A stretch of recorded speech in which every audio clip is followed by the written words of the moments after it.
Muy buenos días. Les doy la bienvenida a este Salón de Urbanismo Táctico Ciudades Compartidas para la Cooperación Sur-Sur. Este encuentro no solo tiene como finalidad dar a conocer los resultados de este proyecto Ciudades Compartidas para el Desarrollo Sostenible, sino además también abrir un espacio de diálogo para conocer proyectos e iniciativas que buscan mejorar la calidad de vida en las ciudades a través de la participación activa de los ciudadanos en la planificación urbana y en los procesos de toma de decisiones. Construir colectivamente las ciudades se presenta entonces como un camino hacia el desarrollo donde todos los actores, públicos, privados y la sociedad civil están llamados a participar. Por eso, hoy nos reunimos acá. A continuación, quiero invitar a Rodrigo Herrera, jefe del área de reducción de la pobreza y desarrollo inclusivo en representación del PNUD, Programa de las Naciones Unidas para el Desarrollo, a dar inicio a este Salón de Urbanismo Táctico con unas palabras. Bienvenido, Rodrigo.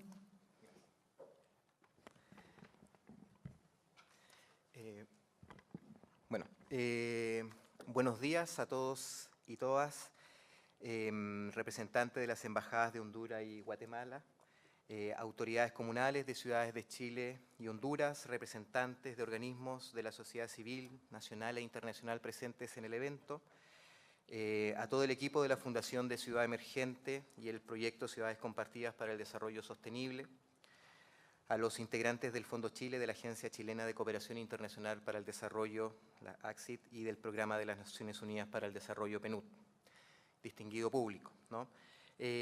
Para el PNUD, el estar presentes hoy en este Salón de Urbanismo Táctico, organizado por Ciudad Emergente, en primer lugar es un honor y también es un reflejo del trabajo que hemos estado desarrollando en materia de cooperación internacional en el marco de la Agenda 2030 para el desarrollo sostenible. En este caso, ¿verdad?, en particular, cooperación internacional desde Chile hacia Honduras y Guatemala. Y menciono esto en particular porque la generación de alianzas es uno de los grandes desafíos que tiene la implementación de la Agenda 2030 en la región, ¿verdad? Y esta actividad, sin dudas, es una muestra genuina de nuestra voluntad de avanzar en esa dirección. Como probablemente sepan algunos de ustedes, ¿no?, en el Programa de las Naciones Unidas para el Desarrollo, trabajamos con el equipo de Ciudad Emergente a través del Fondo Chile, o con el apoyo, ¿verdad?, del Fondo Chile.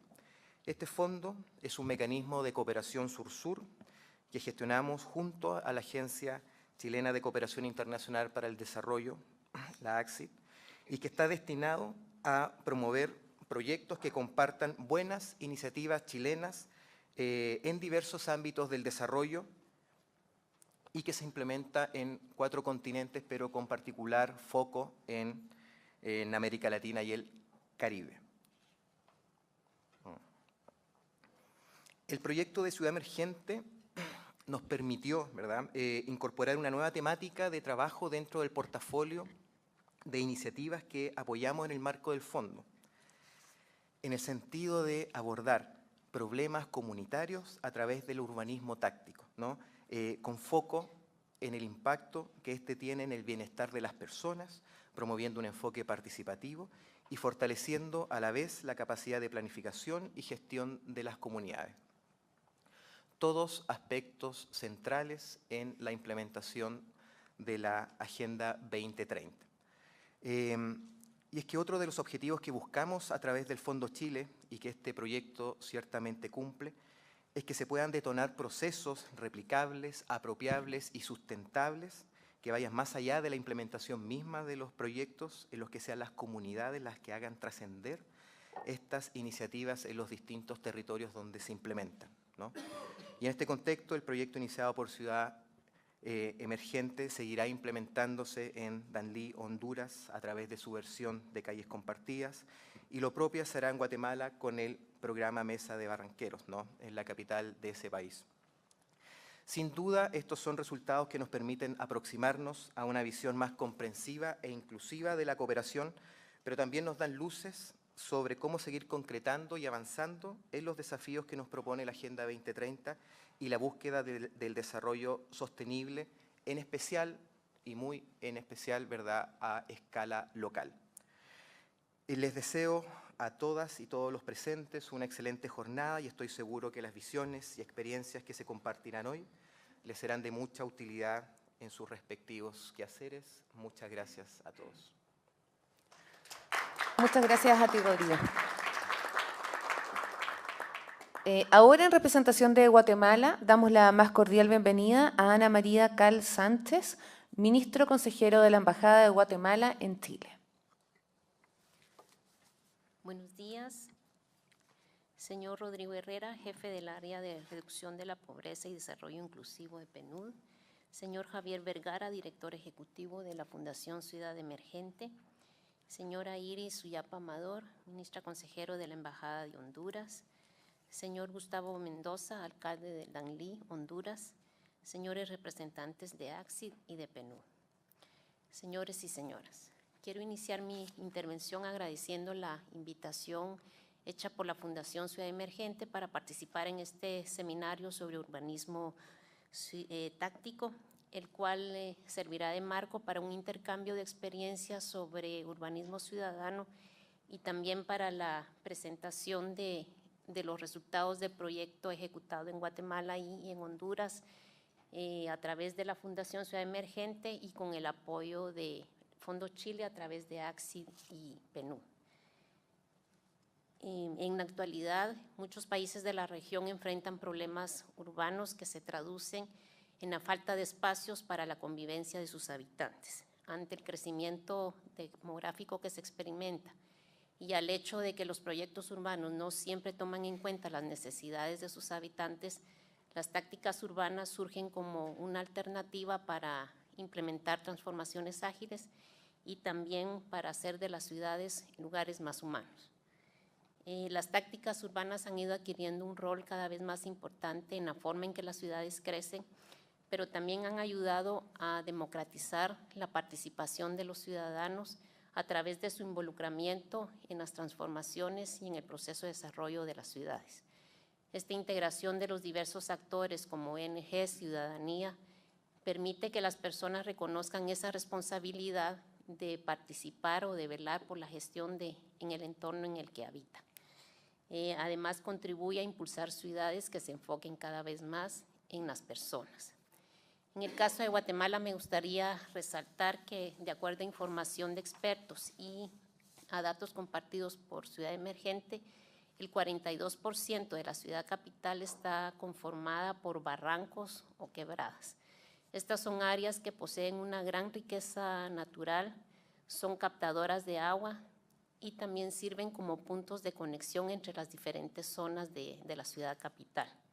Sin embargo, estas áreas han sido descuidadas, han sido abandonadas, muchas de ellas han sido deforestadas y en la actualidad sirven de ubicación de asentamientos urbanos y todo esto pues genera amenazas para destruir el ecosistema que existe en los barrancos. Ante esta situación se destaca la importancia del proyecto realizado en Guatemala en diciembre de 2017 que permitió durante un fin de semana el acceso a uno de los barrancos ubicados en la ciudad capital y el desarrollo de diversas actividades de convivencia entre los vecinos, tales como la limpieza colectiva del barranco, la organización de rutas ecológicas, conversatorios, conciertos, además que permitió a los visitantes conocer un poco de la flora y la fauna propia del barranco que se visitó. Mediante estrategias como esta, se permite que los barrancos puedan reactivarse nuevamente como zonas de recreación y además de mejorar el entorno en el que se encuentran. La riqueza natural de estas áreas realmente le dan un potencial para constituirse como zonas verdes para la recreación de las personas, favorecer el cuidado del medio ambiente y también para avanzar en la Agenda 2030 y de sus objetivos de desarrollo sostenible. Así que nos congratulamos por este esfuerzo realizado por la Fundación Ciudad Emergente en alianza con la Fundación Crecer de Guatemala y, como mencioné, pues con el apoyo financiero de PNUD y ACSI. Los felicitamos por los resultados alcanzados, los cuales tengo entendido que tendremos la oportunidad de conocer con mayor detalle en el transcurso de la jornada y esperamos que estas acciones que ya se han iniciado puedan consolidarse y motiven la generación de otras iniciativas similares. Estoy segura que el encuentro de hoy va a ser una oportunidad para el diálogo y también para el intercambio de importantes conocimientos sobre la construcción colectiva de ciudades y su transformación en lugares de encuentro comunitario. Muchas gracias. Muchas gracias, Ana María. Ahora, en representación de Honduras, quiero invitar a Iris Suyapa Amador, consejero de la Embajada de Honduras en Chile, para que nos pueda compartir unas palabras sobre esta cooperación internacional. Tengan todos muy buenos días. Señor Rodrigo Herrera, jefe del área de reducción de la pobreza y desarrollo inclusivo del PNUD. Señora Ana María Cal Sánchez, ministro consejero y además encargada de negocios de la Embajada de Guatemala. Señor Gustavo Mendoza, alcalde de Danlí. Señor Javier Vergara, director ejecutivo de la Fundación de la Ciudad Emergente. Equipo también de la Fundación y representantes del Fondo de Chile y de la AXI. Tengan todos ustedes una muy buena mañana, jornada, que sé que estará muy interesante. Yo quisiera, antes de seguir, excusar a nuestra embajadora que no pudo estar hoy acá por problemas de agenda y muy apesarada porque es una reflexión muy importante para nuestros países. Y no solamente quisiera saludar, quisiera hacer un poco de reflexión en un resumen de los desafíos y también de las propuestas que tiene nuestro país, especialmente en lo que es el entorno de la Agenda 2030 y de los Objetivos de Desarrollo Sostenible. Con el Acuerdo de París, el marco de Sendai para la reducción de riesgos de desastres y la Agenda de Acción de Addis Abeba sobre la financiación para el desarrollo, son bases fundamentales para la transformación de los modelos de desarrollo de nuestras economías y de nuestra planificación de desarrollo sostenible. Esta nueva visión plantea desafíos para todos los países en términos de implementación y medición del cumplimiento de los 17 Objetivos de Desarrollo, sus metas e indicadores.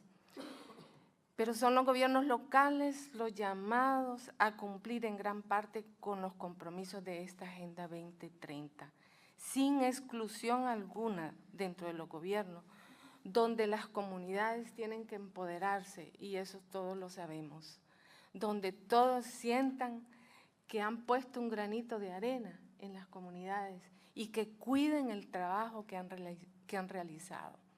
Es de la única manera de una parte inclusiva, donde todos entran en el trabajo, es hacer y sentir todo lo que ellos puedan lograr para colaborar con los objetivos de desarrollo.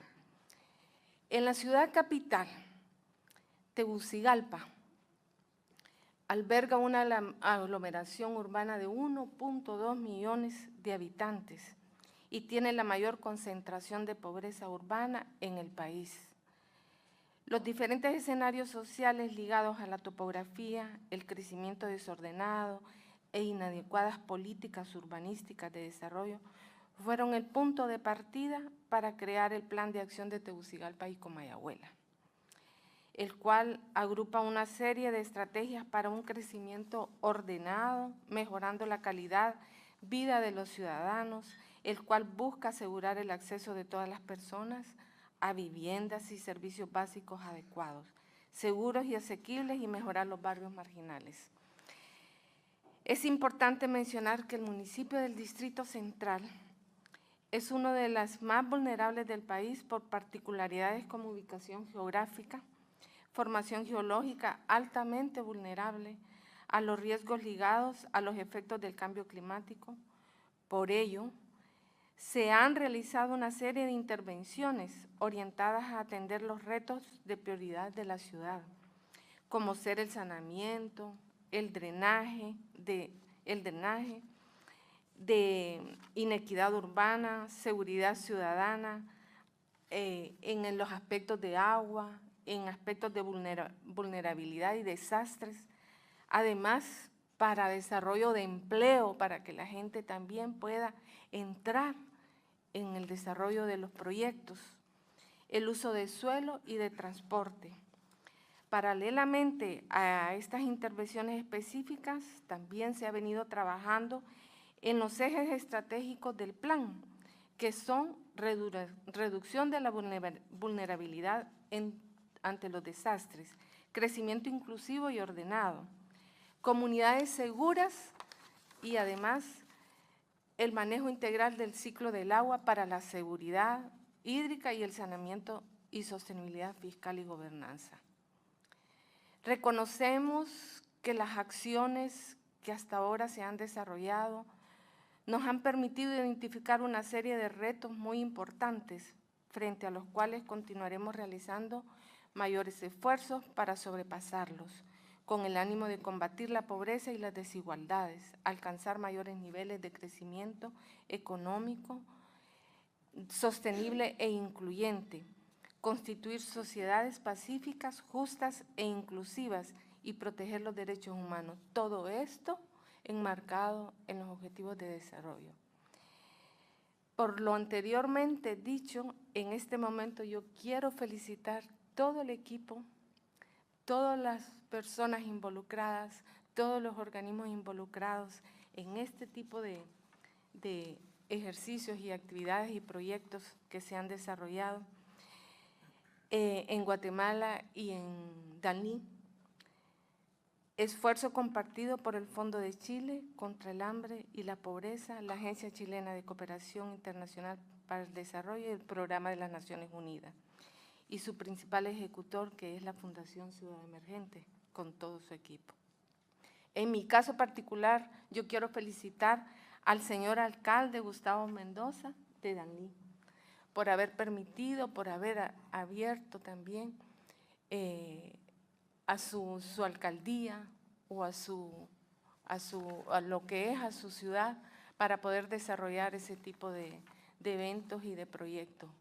Queremos que se repliquen, porque lo importante, este es uno de los objetivos, replicar todo aquello lo bueno, pero siempre que se involucre la comunidad, que la comunidad se empodere para que pueda tomar cariño a lo que está hecho, para poder darle sostenibilidad a las obras, porque de eso se trata, ¿verdad?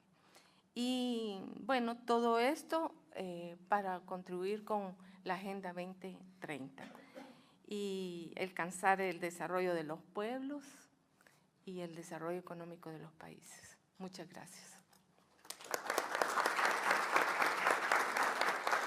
Muchas gracias, Iris. Y para terminar esta primera ronda de presentaciones, quiero invitar al escenario al director ejecutivo de la Fundación Ciudad Emergente, Javier Vergara, para que nos presente el proyecto Ciudades Compartidas para el Desarrollo Sostenible. Muchas gracias, Gaby. Hola, buenos días a todos. Buenos días, Rodrigo Herrera, del Programa de Naciones Unidas para el Desarrollo, Ana María Sánchez, de la Embajada de Guatemala, Iris Suyapa Amador, de la Embajada de Honduras, señor alcalde, Gustavo Mendoza, equipo de Ciudad Emergente, que yo creo que deberíamos darle un aplauso antes de que partiéramos, pero creo que lo merecen. Fundación Crecer Guatemala, Ninochka Matute, que nos acompaña hoy día, Rafael Valladares, del equipo local de la ciudad de Danlí, y todas las organizaciones que están hoy en día acá presentes, muy bienvenidas. Quiero que partamos esta mañana contando un poquito lo que ustedes tienen en sus manos, que es este resumen de esta experiencia de trabajo. No quiero que lo leamos en esta hora, quiero que ustedes lo conserven, que lo estudien, que lo rayen, que lo trabajen, ¿no es cierto? Y yo les voy a hacer también el trabajo fácil y les voy a contar en resumen, partiendo por un pequeño video. Le voy a pedir a Patricio, que está ahí arriba, si puede partir con una pequeña explicación de qué es ciudad emergente. Gracias.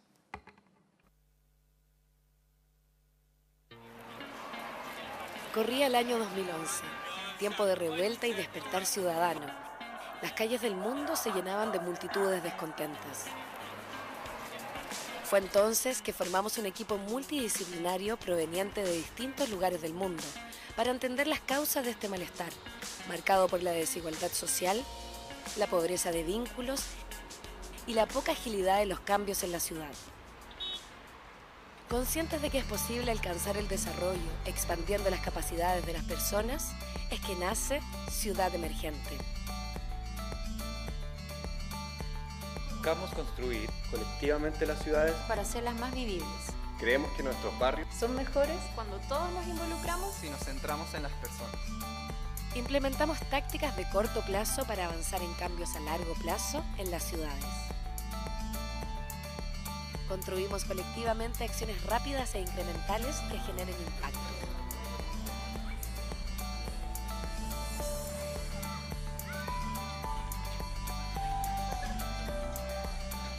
Medimos y levantamos datos sobre esos experimentos en terreno. Aprendemos sobre estas acciones, generamos alianzas y contagiamos a los ciudadanos para generar cambios a largo plazo.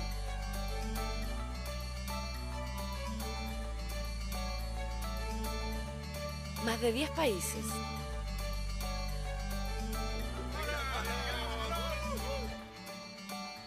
Miles de colaboradores. Cientos de proyectos de tácticas y herramientas.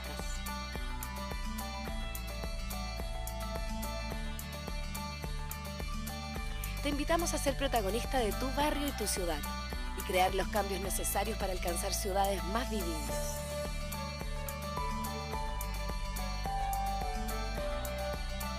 Ciudad Emergente, construyendo colectivamente las ciudades.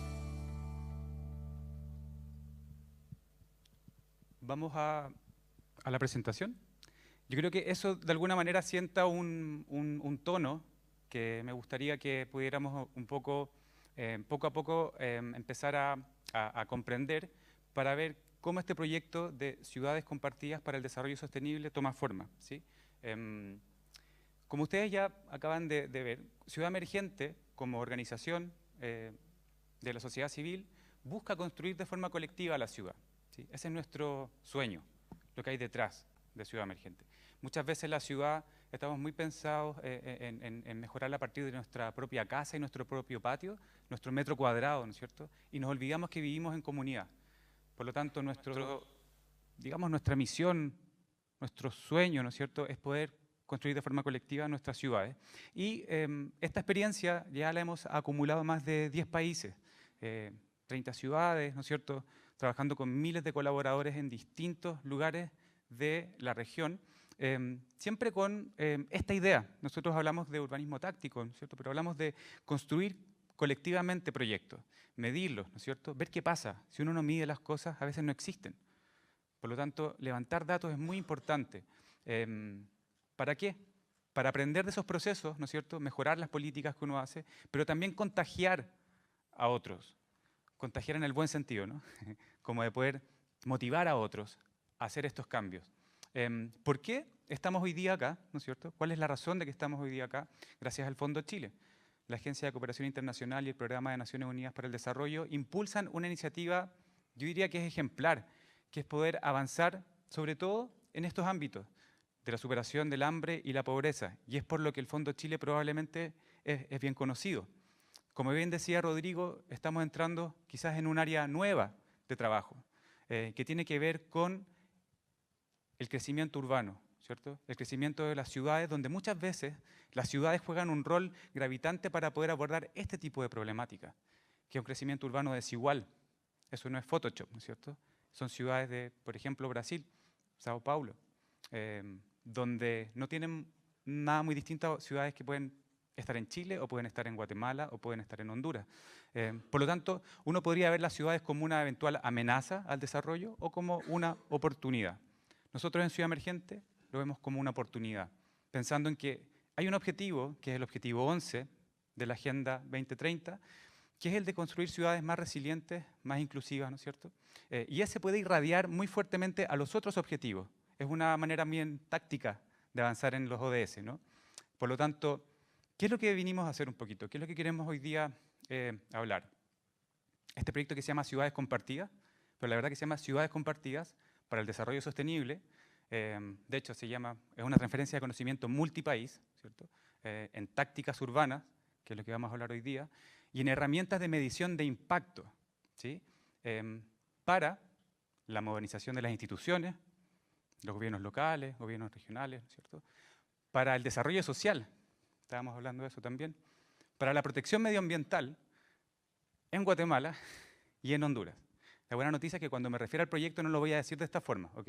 Lo voy a decir más breve, un poquito largo. Pero básicamente este proyecto era trabajar en 2 países, ¿no es cierto?, desde Chile, en Guatemala y en Honduras, para poder transferir cierto conocimiento en esta manera de hacer ciudad.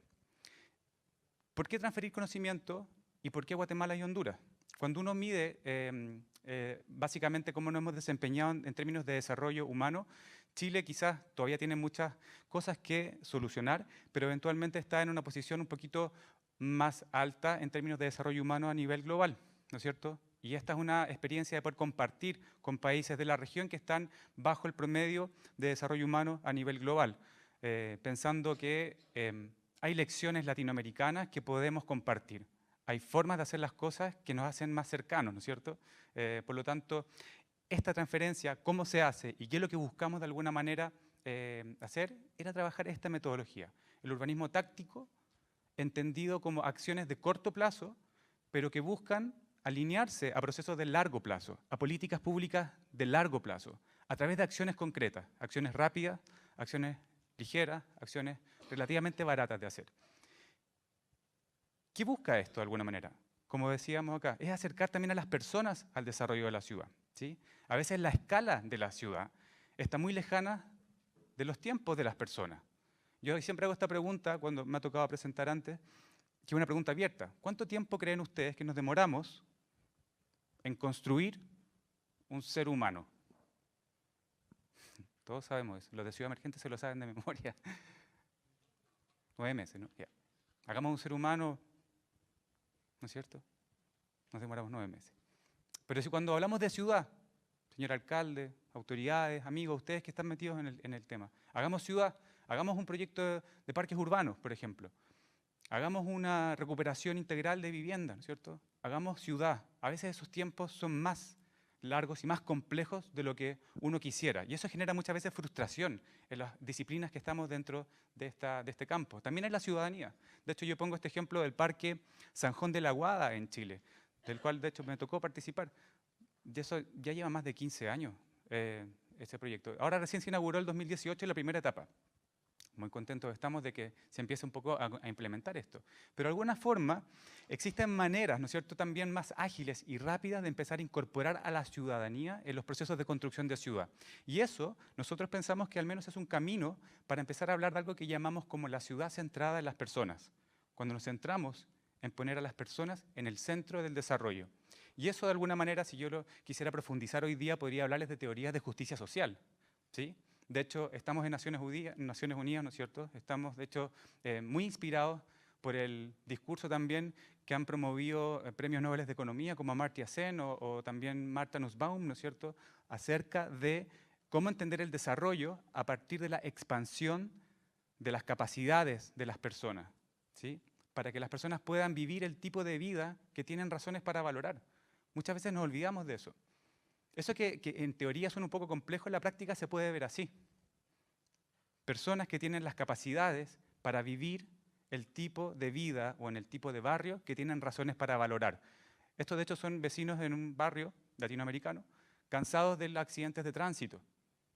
Y ellos se sienten con las herramientas para poder diseñar un paso peatonal. Bueno, tenemos la capacidad para hacerlo. Queremos vivir en un barrio más seguro. Queremos vivir en un barrio sin accidentes, ¿no es cierto? Y se sienten con las herramientas para poder hacerlo, para superar esas barreras que les impiden vivir en el tipo de barrio que ellos quieren. Entonces, de alguna forma, estas tácticas urbanas son formas, métodos, para avanzar en el tipo de vida y ciudades que nos interesan, que tenemos una razón para poder decir que son importantes. Esto no es nuevo. Esto no lo inventó Ciudad Emergente. Esto viene pasando hace mucho tiempo. De hecho, cuando uno ve, por ejemplo, ciudades como Ámsterdam, de hecho, esto cerca de 1970, tú veías a la gente empoderándose, bueno, esta era la época hippie, pintaban ciclovías con flores, ¿no es cierto? Y decían, queremos vivir en una ciudad más humana, queremos tener una ciudad más cercana a las personas. Y a partir de abrir los ojos, de despertar un poco a esos cambios, se genera un clima de ciudad que hoy en día cuando tú vas a esos países te encuentras con una escala mucho más cercana a las personas, ¿no es cierto? Eso de alguna manera se ha ido replicando en los últimos años en ciudades como Nueva York, por ejemplo, una ciudad como el patrón del urbanismo táctico. La comisionada de transporte Janet Sadik-Khan empezó a generar cambios a partir de pintar con pintura, ¿no es cierto? O poner maceteros y probar, tantear, explorar cómo podemos transformar una calle pensada en el auto en una calle pensada para las personas. ¿Dónde empezamos a trabajar este proyecto de ciudades compartidas para volver al hilo conductor? En Guatemala, en los barrancos, ¿no es cierto?, de la ciudad. En Danlí, en el centro histórico de la ciudad, ¿no es cierto?, Danlí, en Honduras. ¿Qué queríamos hacer? Avanzar en los objetivos del desarrollo sostenible, principalmente en estos que están acá, ¿sí? En el objetivo 16, que tiene que ver con crear sociedades más pacíficas, más justas, más inclusivas, a partir de fortalecer las instituciones, ¿cierto? El objetivo 11, que es de ciudades sostenibles, ¿no es cierto? El objetivo número 13, que es el de adoptar medidas urgentes frente al cambio climático, y también el número 5, que tiene que ver sobre la equidad de género, ¿cierto? Y para eso constituimos un equipo brillante que quiero destacar, ¿no es cierto?, el rol de Davor Posa como coordinador del proyecto, Paloma Bujedo, arquitecta, que se entregó por completa al desarrollo de este proyecto también, Verónica Irarrázaval, coordinando todo el aspecto social. Y desde ahí empezamos a armar redes y vínculos con una serie de actores que los conformamos como un consejo consultivo, gente que nos iba orientando en este proceso. Hay gente de ese consejo consultivo que hoy día está presente, Michael Granadillo del Programa de Naciones Unidas para el Desarrollo, Josh Silver de la Oficina de Planificación de Washington, D.C., y así una serie de personas que hoy día nos van a estar acompañando desde el sector público, sector privado, de la sociedad civil. Y fue un año de trabajo. Hoy día estamos en el momento culmine de entregar los resultados, ¿no? Pero fue un año de trabajo intenso, de trabajo apasionado, de tropiezos, de lecciones de aprendizaje. Y les quiero contar eso. Vamos por Guatemala, ¿sí? Vamos a ver qué hicimos en Guatemala. En Guatemala, básicamente entramos a trabajar en el tema de los barrancos, tomándonos de las palabras que decía Ana María, ¿no? ¿Sí? Que el 42% de la ciudad de Guatemala son barrancos. Eso es mucho porcentaje de ciudad que son barrancos. Lamentablemente, los barrancos, si bien son lugares maravillosos, hoy en día están bajo amenaza. Una amenaza medioambiental, una amenaza de poblamiento no formal, ¿no es cierto? Tanto de altos ingresos como de bajos ingresos. Y de alguna manera, ¿por qué es relevante este tema? Porque es importante trabajar en este aspecto, ¿sí? De alguna forma, el 90% de las fuentes de agua de la ciudad de Guatemala están contaminadas, ¿sí? Eso no es menor, de hecho. Y esas aguas, de alguna forma, se van por ríos de la ciudad de Guatemala hasta el río Motagua. El río Motagua desemboca en Honduras. Por lo tanto, este es un problema geopolítico, finalmente. La contaminación de la ciudad de Guatemala termina en los ríos de la ciudad que se van hacia el país vecino, contaminados, y esto no es arena, eso es basura. Ese es el río Motagua como desemboca en el Mar Caribe, ¿sí? Es relevante abordar este problema, es relevante y urgente. También es relevante abordar la problemática desde el sentido de cómo se está agitando la ciudadanía con respecto a las problemáticas de corrupción, problemáticas de falta de transparencia en los gobiernos, ¿sí? Y es algo que está pasando hoy día. De hecho, cuando nosotros llegamos al país de Guatemala, nos encontramos con esto, el día que llegamos. Entonces, es relevante también considerar que hay un aspecto y una condición social política que puede darle forma o no a los resultados de la iniciativa que impulsamos. ¿Qué hicimos, de hecho? Un plan para poder habilitar los barrancos de Guatemala. Un plan participativo para poder involucrar a los vecinos y a las comunidades en recuperar esos barrancos a partir de crear espacios públicos que fueran seguros, que fueran resistentes a esas cambio ya esos problemas o resilientes, ¿no es cierto? Que fueran también lugares inclusivos para poder avanzar en los objetivos del desarrollo sostenible. Y desde Ciudad Emergente esta era la pregunta que nos hacíamos. ¿Cómo abordamos este desafío desde lo que nosotros hacemos? ¿Qué podríamos llegar a compartirle a Guatemala, ¿no? Que tenga valor. ¿Qué podríamos hacer? Y empezábamos a hacer recuerdo un poco de lo que hace Ciudad Emergente. Yo voy a ir un poquito atrás en el tiempo, muy rápido, pero para contarles que de hecho esto a nosotros nos interesa mucho. Al menos en Chile tenemos un problema de confianza, un problema de que la gente ya no confía en el otro. De hecho somos uno de los países más desconfiados del mundo. Solamente 12% de los chilenos confían en alguien que no es de su familia o sus amigos cercanos. Eso quiere decir que el 88% de los chilenos desconfía de alguien que no es de su círculo. ¿Qué hicimos en Ciudad Emergente ya hace un buen tiempo atrás? Empezamos a trabajar en una iniciativa que llamamos el malón urbano, algo que sería como el convivio de traje, donde cada uno trae algo, para poder empezar a abordar estas problemáticas, de hecho que se alinean mucho con el objetivo 11, el objetivo 16 también, de crear sociedades más pacíficas, más inclusivas, transformando las calles, ¿no es cierto?, que a veces son el lugar para estacionar el auto, pero también puede ser el lugar para encontrarte con tu comunidad. Y empezamos de forma ágil a repetir esto en distintos barrios, en barrios más vulnerables, ¿no es cierto?, la ciudad de Antofagasta, la René Schneider, que es un barrio en el centro alto de la ciudad, y en barrios más pitucos, como decimos acá en Chile. Pituco sería como fresa en México, sería como, no sé. Y nos dábamos cuenta que finalmente, cuando uno mide esto, ¿qué pasa cuando alguien se encuentra en estos malones? ¿Qué pasa en términos como de impacto? El 84% de los vecinos que convive o participa de estas actividades tan sencillas sienten más afecto por el barrio donde vive después de pasar esto por el cuerpo. Aumentan también en un 30% las redes. Uno le pone cara a un número de WhatsApp. A veces tiene como en su teléfono como a los vecinos y no tiene idea quién es. También aumentan un 10% el capital social, medido desde 16 indicadores que hemos ido recogiendo. Y esa acción, de alguna forma, hoy en día, después de varios años haciéndola en Chile, se transformó y la transformamos en una suerte de fiesta nacional, que se llama el Gran Malón, que ya por segundo año consecutivo ha logrado juntar a más de 12.000 chilenos en un día a compartir con su vecino y conocerse. Si existe Halloween, ¿no es cierto?, y uno sabe que el 31 de octubre le toca la puerta al vecino para pedirle un dulce, ¿por qué no inventar algo, pensábamos, más chileno, más nuestro, que tenga que ver con construir vínculos entre las personas? Y cosas como, por ejemplo, otras experiencias que queríamos como saber y compartirlo con Guatemala, era lo que habíamos hecho, por ejemplo, con amigos del CREO Antofagasta. Erradicación de los barrancos de la ciudad, ¿no es cierto?, que no son tan verdes, de hecho, es una ciudad más desértica, pero que estaban también transformadas en basurales, ¿cierto?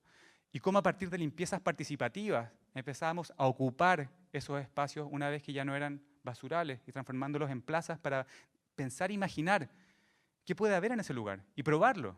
De hecho, probamos cosas muy locas. Eran como unos cables para que la gente fuera a jugar, una cosa que inspirara ideas distintas. Y todo eso se mide, se prueba, se tantea, ¿no es cierto?, se toma el pulso para luego poder informar diseños de largo plazo.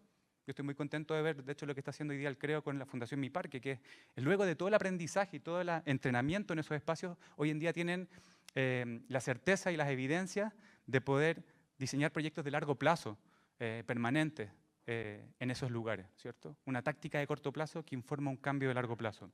Y por último, otro ejemplo que queríamos compartir desde Ciudad Emergente era como cómo abordar el problema de los desechos, por ejemplo, la basura, que es algo que está muy presente en Chile, ¿no es cierto? Ciudades como Valparaíso. Esto lo hicimos en el año 2013, que tenía que ver con trabajar el tema de los desechos desde invitar a las personas a reciclar en una ciudad donde eventualmente no estaban los canales institucionales para hacerlo. Esta fue una ocuplaza, así le llamamos, ocuplaza como una ocupación de un espacio, una ocuplaza para reciclar. En 30 días logramos recoger 12.000 botellas de PET, que es la botella, la típica que uno compra en el mercado, y instalamos una intervención temporal para poder provocar una conversación sobre los desechos en Valparaíso. Eso fue el año 2013. La parte táctica también tiene que ver con levantar contactos y recursos. Esas dos personas no se conocían, de hecho. Uno es un dirigente vecinal y el otro es un reciclador de base. A partir de la experiencia de pilotear esto, ellos se conocieron y hasta el día de hoy teníamos entendido que seguían conectados, reciclando. Creo que, de hecho, el Patio Volantín, que es la organización que lidera ahí, ha ido cambiando de dirigentes, pero se crea un vínculo entre las personas. Pero más allá de eso también se genera apoyo ciudadano por generar un cambio más permanente. En esa táctica que hicimos hace ya harto tiempo, levantamos firmas de apoyo para poder ponerlo como antecedente frente al cambio legislativo que en ese tiempo se estaba empezando a formar, que era la ley de responsabilidad extendida al productor, más conocido como la ley del reciclaje, que se firmó el año 2016. Una táctica sirve también para a veces levantar el apoyo ciudadano para una política pública, ¿sí? Entonces, con esa experiencia acumulada dijimos, ¿qué hacemos en Guatemala? Les voy a contar la experiencia que hicimos aquí. Partimos trabajando con la Fundación Crecer, donde está la directora ejecutiva Ninochka Matute, acá presente, y nos dimos cuenta que era muy importante trabajar en red, por lo tanto empezamos a involucrar a otras organizaciones, además de la Fundación Crecer, para poder abordar esta problemática compleja, y terminamos de hecho armando una red de organizaciones locales e internacionales para abordar este problema. Nos preguntábamos, de hecho, ¿qué es lo que pasaba en esta ciudad donde la palabra barranco se transformó en un verbo, ¿no? Los barrancos, de hecho, como que inspiran a la gente a barranquear. De hecho, barranquear es el acto que hacen los chapines, que son los guatemaltecos, de bajar una tarde a compartir en estos parques preciosos, y se hacía mucho antiguamente, ir a barranquear. Por lo tanto, le preguntamos a los chapines, ¿qué es para ellos barranquear? Y para ellos era conectarse con la naturaleza, disfrutar de esos espacios, ¿no es cierto? Volver a conectarse con espacios libres de contaminación. Y la ciudad de Guatemala, de hecho, en rojo ustedes pueden ver la cantidad de barrancos que tienen.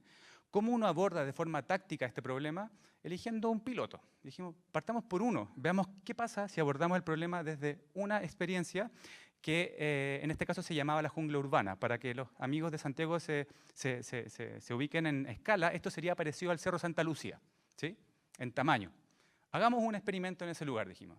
Y básicamente en ese espacio, en ese primer barranco, diseñamos esto que fueron las tácticas para barranquear, para poder alinearlas con los objetivos del desarrollo sostenible, ¿sí? Las tácticas para barranquear fueron 2 días, el 2 y 3 de diciembre del 2017, donde invitamos a distintas personas de distintos barrios a experimentar una nueva forma de vivir estos lugares, ¿no es cierto? Y les voy a mostrar qué hicimos en términos medioambientales. Esto que está ahí es el barranco de la jungla urbana, que está conectando a su izquierda la zona 10 y a su derecha la zona 15, ¿sí? Básicamente, bajo ese espacio de encuentro está el agua, ¿no es cierto? Y esas son la calidad de las aguas que pasan por el río Negro, se llama. Río Negro porque literalmente está negro. De hecho, es lamentable como el sinónimo es bien literal. El día de la actividad invitamos a distintas personas a hacer ciertas limpiezas participativas, más bien simbólicas, para que se dieran cuenta del poder cuando uno trabaja de forma colectiva de lo que puede lograr. Invitamos a gente y a vecinos a ser más conscientes sobre la riqueza natural de ese cuerpo. De hecho, esos niños que están ahí, esta es una anécdota, esos 3 niños, antes del proyecto, bajaban con ondas y piedras a matar aves. Esa era la entretención de la tarde. Con las tácticas, lo que hicimos fue enseñarles la riqueza natural de ese lugar, con unas guías de aves y de riqueza natural que armamos con otras organizaciones, los diseñó Paloma Bujeo, muy bonitas las aves, ¿no es cierto? Y esos niños ahora bajan al barranco sabiendo la riqueza natural de esos lugares, saben las especies, las conocen, porque el juego ya no era matar pájaros, era reconocerlos y entenderlos, ¿no es cierto? De hecho, mucha gente, después de pasar por esta experiencia de experimentar esta táctica, siente que los barrancos son mucho más importantes que antes. Los revaloran, ¿sí? Por otro lado, mucha gente dice que los barrancos, después de vivir la experiencia, son importantes porque son cuerpos que limpian el agua y el aire. Por lo tanto, se empiezan a dar cuenta de la riqueza natural que tienen estos lugares al momento de vivirlo, ¿sí? Si yo no lo veo y no lo siento, no lo comprendo. Mucha gente empezó a entender que básicamente lo que más le gustaba de los barrancos era su aspecto natural, ¿cierto? Por lo tanto, ese también es un aspecto importante. Y lo que no les gusta de los barrancos, finalmente, luego de pasar por esta experiencia, es que no les gusta el tema de la contaminación porque se dan cuenta de lo mal que está la situación. De hecho, al bajar, ahí por primera vez te das cuenta de la contaminación que está generando tu propia casa, que echa toda la basura y la caca al río que está afuera de tu vivienda. Por lo tanto, se genera una suerte de despertar sobre el problema. Como, uy, acá estamos haciendo algo mal, hay que cambiar. Esas herramientas, de hecho, que aplicamos durante las tácticas nos permitieron medir el compromiso de la gente sobre un cambio más profundo. Y de hecho, el día de la actividad, así como en Valparaíso hicimos esta carta ciudadana hace ya como 6 años atrás, aquí dijimos, ¿por qué no instalamos una carta ciudadana en las tácticas? Invitamos a los vecinos del barrio a firmar una petición sobre el cumplimiento de un decreto, que es el decreto 236/2006, para el saneamiento de las aguas de Guatemala. ¿Sí? Ese es un decreto que se ha ido postergando por más de 12 años. ¿Sí? Es un decreto que cuando llega el momento de cumplirlo, las autoridades locales piden prórroga. Se ha prorrogado 6 veces. Por lo tanto, la ciudadanía ahora empezó como a decir, bueno, queremos que esto se empiece a cumplir, ¿no es cierto? Y se empezaron a juntar firmas, ¿no es cierto? Firmas el día de la táctica. 113 firmas, fue algo, de hecho, que después se empezó a viralizar en redes sociales, en un sitio que es change.org. De hecho, hasta mayo del 2018 se habían juntado 3.300 firmas.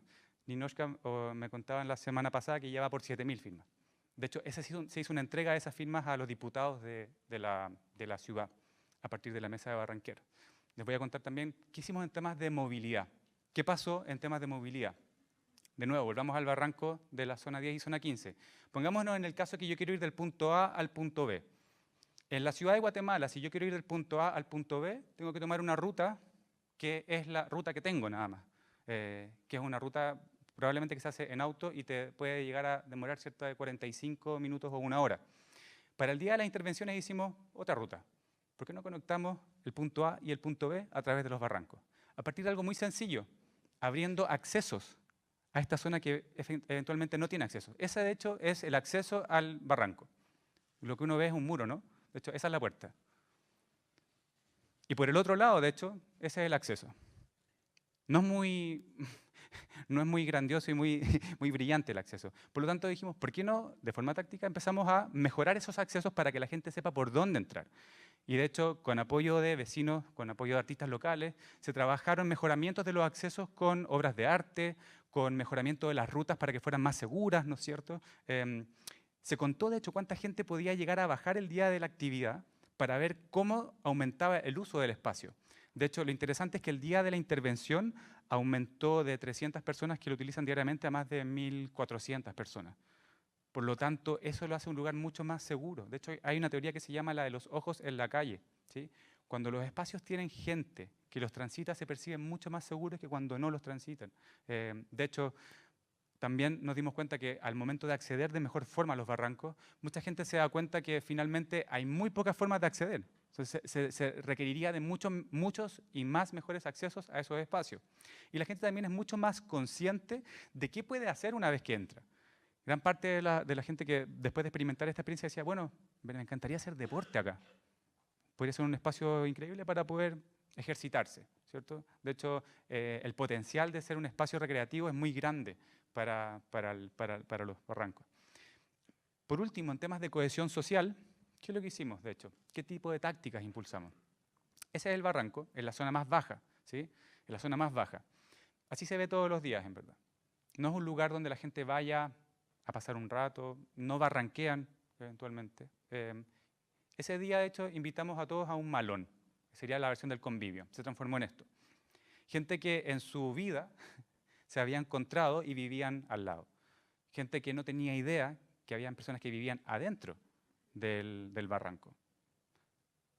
Gente que trabajaba en los mismos temas y nunca había colaborado con otro. Todo eso que está alrededor de esa gran mesa naranja son organizaciones locales de la ciudad de Guatemala que se conocieron por primera vez a partir de un encuentro en torno a la comida. Un encuentro sencillo, sin muchas pretensiones, pero de forma táctica sí tenían muchas. Pero tenía el ánimo de encontrarlos y sentarlos sobre una mesa para que se empezaran a articular, ¿sí? Durante esa sesión, durante esa actividad, preguntamos sobre cómo la gente soñaba estos barrancos y de alguna forma aplicamos ciertas herramientas de ciudad emergente como el árbol de ideas, donde empezamos a medir también los niveles de confianza. Pasó algo muy interesante, que la gente de un mismo barrio, después de esta actividad, empezó a confiar mucho más en el vecino que vivía cerca de su barrio. Aumentó la confianza como a nivel de microbarrio. Pero también nos dimos cuenta de un problema que es urgente. Y probablemente el Fondo Chile u otras organizaciones u otros fondos pueden también poner atención a eso. Que si bien aumenta la confianza entre los distintos actores, también aumenta la desconfianza entre distintos grupos étnicos, ¿sí? Como que hay un problema ahí difícil de atacar. Y mucha gente deposita su confianza claro, probablemente no en su vecino, ¿cierto? Por lo tanto, el desafío es empezar a confiar en gente que es distinta a uno. Ese es el gran desafío. Lo bonito de esta experiencia, de hecho, y lo potente, es que las tácticas sirvieron para juntar a distintas organizaciones que eran distintas entre ellas. De hecho, y esto no existía antes. Hicimos una organización o una mesa de ciudadanos que se llama la Mesa de Barranqueros a partir de esta iniciativa. Son organizaciones que hoy en día se juntan periódicamente, mes a mes, coordinados por la Fundación Crecer ahora, para poder debatir y empoderar a otras personas en el mejoramiento de los barrancos de la ciudad de Guatemala. Esta es una reunión, como les digo, periódica de personas que están de alguna manera interesados en recuperar los barrancos de Guatemala. Es básicamente la posta que estamos construyendo. Ciudad Emergente va por un periodo apoyado por cooperación internacional, pero ahora también las capacidades que han instalado en un equipo con materiales e instrumentos concretos. De hecho, ese es el manual para ir a barranquear, que se trabajó durante el proceso. Todos los resultados y todas las guías y todos los aprendizajes están en este manual para ir a barranquear, que hoy en día de hecho se comparte por las redes sociales, el mismo grupo tiene su grupo de WhatsApp, se comparten desde los cumpleaños hasta todas las actividades en los barrancos. Y lo bonito es que esta experiencia de barranqueros se ha ido replicando en otros lugares. Este es el barranco de las Guacamayas. Esto no estaba dentro del proceso, es algo que salió después, de hecho. Es como lo que uno espera, ¿no? Que florezcan nuevas cosas. Es el barranco de las Guacamayas impulsado por la Universidad Rafael Landívar para recuperar las conexiones entre barrios vulnerables de la ciudad, totalmente hecho por ellos. Aquí Ciudad Emergente ya estaba de alguna manera como observando la capacidad que hay instalada en la comunidad para poder llevar adelante estos cambios. Si yo les quisiera resumir esto, en rojo están como las tácticas que de alguna manera en azul se miden, ¿no es cierto?, y permiten en naranjo generar el material para poder incidir en alguna política pública, y en este gráfico que ustedes ven en diagonal, la táctica, que es un pequeño círculo en una esquina inferior izquierda, se transforma en una visión o en una suerte de estrategia más profunda de largo plazo hacia la cual uno quiere apuntar. Vamos por Honduras, ¿sí? Para avanzar en la mañana. Dalí, Honduras, ¿no es cierto? Una ciudad maravillosa, el alcalde lo puede decir. Está ubicada en la región del Paraíso, ¿sí? Es increíble. Es una pequeña localidad, de hecho, de cerca de 85.000 habitantes en la zona más céntrica, ¿no es cierto? 200.000 en la zona más amplia, que en términos similares a Santiago podría ser el centro de Dalí como la parte más consolidada del triángulo fundacional de Santiago Centro, ¿sí? En términos como de tamaño son bastante similares. Lo interesante de la ciudad de Dalí es que en términos de cobertura a nivel de pie y en bicicleta es una ciudad muy caminable y muy cicletable, porque solamente en 5 minutos puedes abordar a pie gran parte del centro y en bicicleta hasta 2 kilómetros de la ciudad. ¿Por qué es relevante trabajar este tema? ¿Por qué es relevante trabajar en Dalí y en temas de movilidad? Es relevante porque, primer punto, uno sabe, y ya tenemos información muy concreta, que el cambio climático hoy en día está viéndose fuertemente acelerado por las emisiones de gases de efecto invernadero que provienen de la movilidad, que es más del 20% de las emisiones de gases de efecto invernadero. Y una forma de abordar eso es a partir del cambio de hábito que uno toma al momento de decidir qué medio de transporte utilizar. ¿Cuántos de ustedes, de hecho, llegó caminando hoy día acá? ¿Sí? Yo no. ¿En bicicleta? ¿En automóvil? Está relativamente repartido, sí. ¿Y en transporte público? Perfecto. Bueno, el hábito que uno toma, ¿no es cierto?, en decisión día a día, impacta en la forma como uno finalmente diseña la ciudad. Y recuerdan este gráfico del crecimiento urbano, cuando uno ve cómo está creciendo las ciudades, la gran mayoría del crecimiento urbano no se está generando en las grandes capitales, se está generando en las ciudades intermedias. De hecho, Santiago de Chile no es que crezca tanto, crece más Temuco o crece más Antofagasta, ¿no es cierto?, en términos de población. Lo mismo pasa en Centroamérica. Las ciudades intermedias son las que están rápidamente absorbiendo la población rural que migra hacia las ciudades. Por lo tanto, es relevante trabajar en esta escala. Cuando uno le pregunta a la gente de Dalí qué es lo que más le gusta a la ciudad, dice, me gusta su gente. Eso es lo que me gusta de Dalí. Y cuando uno ve la ciudad de Dalí, ve que es una ciudad más pensada para el auto que para la gente. Por lo tanto, ahí hay algo relevante que abordar, ¿no es cierto? Y de hecho, cuando la gente también se le pregunta ¿cómo sueñas la ciudad de Dalí? Mucha gente dice, mira, lo sueño con calles más ordenadas, calles más limpias, pero cuando uno tiene que caminar por Danlí y cerca del 40% de la gente se mueve a pie, no es que sean las mejores veredas, ¿no es cierto? Y hay desafíos que hay que ir abordando. De hecho, desafíos también de convivencia entre las personas que se mueven el día a día, ¿no es cierto? Y hay básicamente una lucha por el espacio que es real ahí. Por lo tanto, mucha gente no va en auto, pero no tiene espacio para circular. De hecho, cuando uno hace un análisis de la distribución del espacio, el 70% del espacio de la calle está destinado para el vehículo y solamente el 30% para las personas. Por lo tanto, hay una relación como no coherente en términos de cuánto se usa el espacio y quiénes lo usan, ¿sí? En términos de qué buscamos hacer durante este proceso de transferencia de conocimiento, era mejorar las calles del centro histórico de Danlí, ¿no es cierto?, a partir de crear espacios públicos seguros, resilientes, ¿no es cierto?, más inclusivos.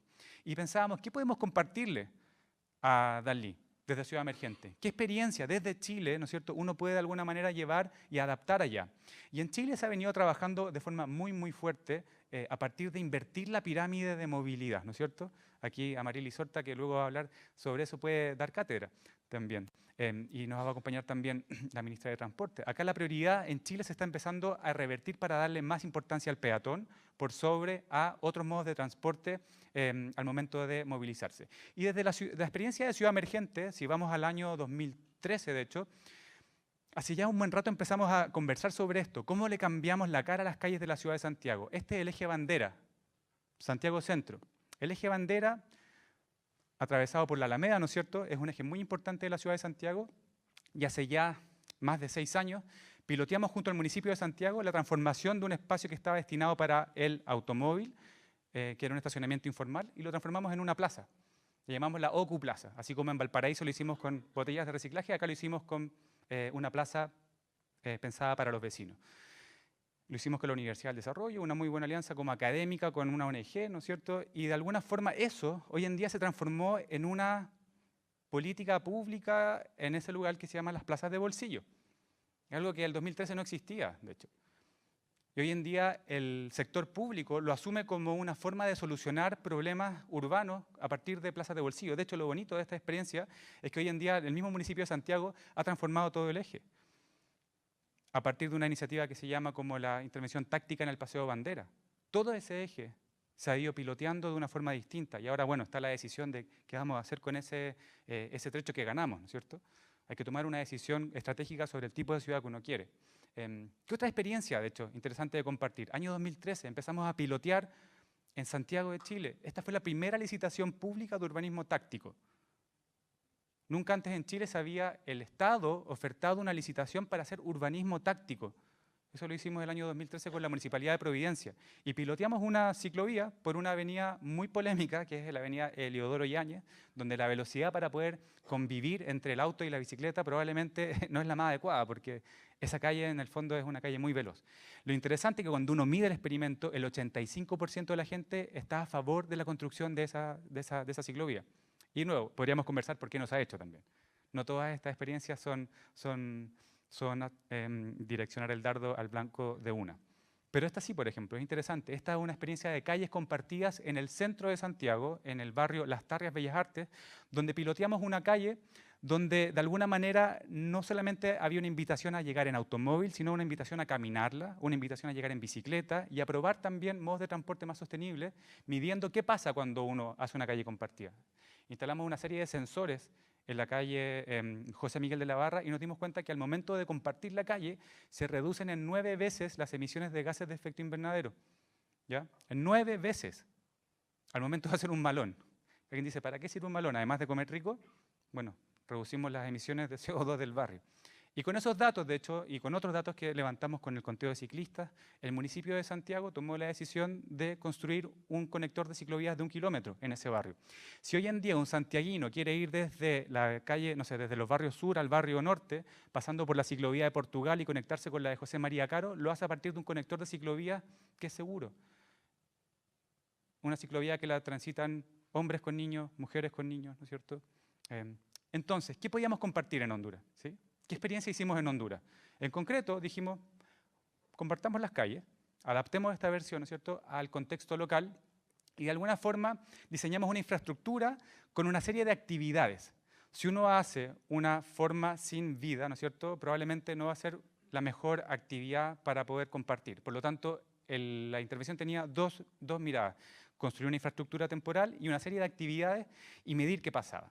Lo que hicimos fue diseñar varias cuadras de la ciudad de Danlí con un sistema distinto de calles compartidas y fuimos midiendo qué pasaba cuando uno quería transformar eso. De hecho, lo primero que medimos fue la cantidad de peatones que caminaban por la calle antes de la intervención y nos dimos cuenta que eran casi el doble de peatones versus autos los que transitaban por la calle. Siendo que el espacio era mucho más prioritario para el automóvil, se hacía necesario como ajustar esa relación, ¿sí?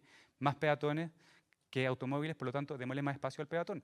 Por lo tanto, una calle que se veía así, se transformó en algo así. Una calle que se veía así, se transformó en algo así.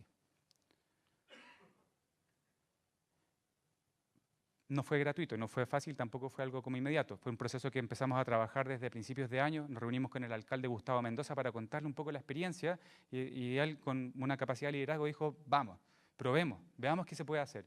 Y empezamos, de hecho, con organizaciones locales, con el municipio, con universidades, con escuelas, ¿no es cierto?, institutos técnicos, a diseñar esta intervención y sobre todo también a diseñar las actividades. Sin las actividades, este espacio hubiera sido un espacio muerto. Las actividades eran fundamentales para darle vida al espacio público. Y lo bonito de esto es que durante 7 semanas, más de 50 actividades se organizaron en la calle, y cuando uno después preguntaba cómo evalúa este cambio de calle, ¿cómo lo evalúa, vecino de Danlí? Más del 62% de la gente lo evaluaba como bueno o muy bueno. Más del 62%. De hecho, muchas de las actividades que se hacían en el centro histórico de Danlí tenían que ver con el comercio. Cuando la gente va al centro de la ciudad, va por temas de comprar algo, algún bien. Por lo tanto, la calle compartida finalmente respondió a eso también, a darle como más actividad al comercio del centro de la ciudad. De hecho, finalmente, la calle compartida fue un motor para dinamizar la economía local del barrio. Fue un buen negocio para gran parte de la gente que vio el potencial que tenía. Por otro lado, cuando preguntábamos qué tipo de actividades se hacen en el centro, mucha gente decía: voy por trámites personales. Por lo tanto, si estaba la oportunidad, por ejemplo, de hacer una asesoría jurídica, se hizo. Habían abogados en las calles ayudando a las personas a tener una noción sobre problemas legales en la ciudad. O, por ejemplo, asesoría médica. La calle se transformó en un espacio para atender a las personas sobre problemas de salud, ¿sí? Por lo tanto, había que aprovechar la oportunidad de responder a la necesidad de la gente. Cuando preguntábamos cómo favorecía el espacio de la calle compartida para transitar entre la gente, el 70% de la gente decía: claro, esto sí que es agradable de caminarlo. De hecho, lo interesante es que motivó mucho el uso de la bicicleta. El día que se impulsó esto, se organizó la primera cicletada masiva en la ciudad de Danlí, liderada por Rafael Valladares. Movieron a decenas de ciclistas por primera vez de forma colectiva, disfrutando la ciudad, yo diría. Era una cosa como muy potente. Y después se volvió a organizar por segunda vez y se armó como una suerte de bolita de nieve, de empezar a despertar, algo que se llama la masa crítica, ¿no? Que acá en Santiago de Chile, durante los primeros martes de cada mes, se juntan miles de ciclistas en la plaza histórica de Santiago, bueno, la plaza como más popular, que es la Plaza Italia. Cuando preguntábamos cómo las calles compartidas ayudaban a moderar la velocidad de los autos y las motos, de hecho, cerca del 60% opinaba que sí. De hecho, con un poco de ayuda de unos mismos, poníamos algunos ahí en los pasos peatonales para poder ironizar sobre a veces el poco respeto que hay entre los autos y las motos y los peatones. Pero la gran mayoría de la gente percibió que sí se moderaba la velocidad y la convivencia entre las personas. Y por otro lado, no hay que olvidar algo importante. Danlí es una ciudad muy joven. Es una ciudad muy joven. Gran parte de la población está entre los 10 años y los 20 años, 25 años. Por lo tanto, cuando uno preguntaba cómo las calles compartidas ayudan a los niños y a los adultos mayores también a sentirse cómodos en el espacio público, también era un 70% y más, bien rotundo, de ese disfrute. Los niños eran los protagonistas de la calle. De hecho, los niños se tomaban la calle. ¿Quién mejor que eso? Cuando preguntábamos, por ejemplo, sobre cómo la calle compartida ayudaba a disminuir la contaminación ambiental, de hecho, cerca del 50% consideraba que sí, porque se organizaron actividades de limpieza participativa, actividades de poder generar conciencia sobre el problema del poco respeto que tenemos en el espacio común. Esto es urbanismo táctico. Son acciones de corto plazo que buscan generar cambios de largo plazo. Y digo cambios de largo plazo porque cuando terminamos el proyecto, preguntamos, de hecho, públicamente si apoyaría la idea de mantener la calle compartida. De hecho, el 70% estaba de acuerdo con eso. Y el alcalde, Gustavo Mendoza, dijo, yo me comprometo con esto, pero tengo que pasarlo por el comité político, ¿no es cierto?, del municipio. Y fue una discusión bien democrática sobre qué se quería para la ciudad de Danlí. La buena noticia, y quiero aplaudir al alcalde, es que se tomó la decisión de mantenerlo. Así que felicitaciones, alcalde, por el liderazgo y por la visión de hacer ciudad desde la conversación con la ciudadanía. Desde no imponer los cambios, de dialogarlos, que tanta falta nos hace construir ciudad dialogando la ciudad que queremos, ¿cierto? Conversando y empoderando a los otros a que sean los motores de cambio. Ese proyecto de calles compartidas, si bien buscaba avanzar en 4 objetivos, creemos que avanzó en bastantes más, porque de alguna manera se lograba trabajar también en innovación en ámbitos productivos, ¿no es cierto?, en temas de equidad de género por el hecho que ocupaban las mujeres la calle y los niños, ¿no es cierto?, y una serie de otras acciones. Para cerrar, aprendizajes, para poder avanzar en ciudades más sostenibles, ciudades más inclusivas, ciudades más resilientes. Para nosotros el urbanismo táctico es una forma, no es la única forma. Ojo, no estamos vendiendo la pomada con esto, no es la única forma. Es una forma complementaria a otras formas de hacer ciudad. Es una forma que acerca a las personas a partir de acciones concretas, reales, que deben medirse. Si no lo medimos, no podemos saber el conocimiento, el impacto que tiene. Pero eso nos permite ayudar a generar incidencia. Es un instrumento complementario a otras disciplinas de la planificación urbana. Y en el caso de las tácticas para barranquear o en el caso de las calles compartidas, buscan precisamente lo mismo. Desde acciones de corto plazo, avanzar en cambios de largo plazo, ¿sí? La invitación para estos 2 días, por lo tanto, es a empoderarse un poquito de esta idea de compartir lo que uno está haciendo, y voy a volver a repetir la pregunta. Me gustaría que durante estos 2 días nos preguntáramos por qué es relevante avanzar en los objetivos del desarrollo sostenible. ¿Por qué es relevante? Y desde el asiento y desde el micrófono y desde sus zapatos, preguntarnos qué podemos compartir, ¿no? Estamos en un encuentro de ciudades compartidas. ¿Qué podemos compartir? Y vuelvo a hacer la pregunta de por qué es relevante. ¿Por qué es relevante? Porque cuando uno ve los niveles de confianza, y vuelvo a poner este tema, mucha gente dice que en Chile se ha perdido la confianza, porque nos han enseñado mucho más a competir que a colaborar, ¿sí? Pero sería un poco naif pensar que nos deberíamos quedar ahí. De hecho, no sé si conocen a este personaje. Quizás no de cara, pero sí de libro. Es un autor de un libro que se llama De animales a dioses, es Yuval Noah Harari. Y él habla sobre que la historia de la humanidad, de alguna manera, lo que nos ha diferenciado de otros animales, finalmente el ser humano somos otro animal más, lo que nos diferencia de otros animales es que los seres humanos tenemos la capacidad de confiar y colaborar con otros en masa, como ningún otro animal lo hace. Somos los únicos capaces en este planeta de poder colaborar y compartir con otros en masa, de forma colectiva y de forma masiva. Por lo tanto, la pregunta es qué podemos volver a compartir, y yo creo que va a ser muy bonito ver hoy día experiencias de organizaciones sociales, de la sociedad civil, generando cambio en política pública. Va a ser muy interesante ver la autoridad política, ¿no es cierto?, mostrando y contando la experiencia de cómo cambiamos y hacemos ciudades más vivibles, ¿no es cierto?, como es el cambio de la ley de convivencia vial, que logró reducir la velocidad en las calles en Chile. Conversar sobre cómo y compartir experiencias de experimentos que se transformaron en política pública, como son las plazas de bolsillo, o como en el caso de Guatemala, si existen los barrancos, acá tenemos los cerros islas, ¿no?, que es algo muy parecido. Buena parte del porcentaje de la ciudad son estos cerros maravillosos que podrían ser parques urbanos. Por lo tanto, durante el Salón de Urbanismo Táctico vamos a tener una muy buena mesa de discusión, ahora seguido de este café, con la ministra de Transporte, ¿no es cierto?, con Amarilis Horta, con Luis Valenzuela, y Rafael Valladares de Honduras, ¿no es cierto? Y luego vamos a tener una mesa de discusión con la Intendencia de la Región Metropolitana, con Sandra Iturriaga del Mapocho 42K, ¿no es cierto?, con Catarina Picón, que es de la organización Cerros Isla, y con la Fundación Crecer, Ninochka Matute, de Guatemala. Y luego los protagonistas van a ser, de hecho, todas las organizaciones que van a presentar de forma ágil, y van a ser bastante rápidas las presentaciones durante la segunda parte de la tarde, ¿sí? Vamos a estar muy contentos de conocer esas experiencias. El día de mañana continuamos, de hecho, en la Universidad Católica, en el Campus Lo Contador, con una mesa de discusión junto al subsecretario de Desarrollo Social, Sebastián Villarreal, donde nos va a presentar los desafíos de integración social en Chile, y vamos a conversar con distintas autoridades. Nos va a acompañar el alcalde Gustavo Mendoza en la mañana, junto al alcalde de ciudades también de escala intermedia. Por ejemplo, el alcalde de Frutillar va a venir a participar de la actividad. Viene también el alcalde subrogante de Quillota a conversar sobre cómo estamos abordando en escalas de ciudades intermedias estas problemáticas. Y nos va a acompañar también Roberto Moris de la Universidad Católica desde la mirada más académica. Eso, bienvenidos y a compartir la ciudad estos 2 días.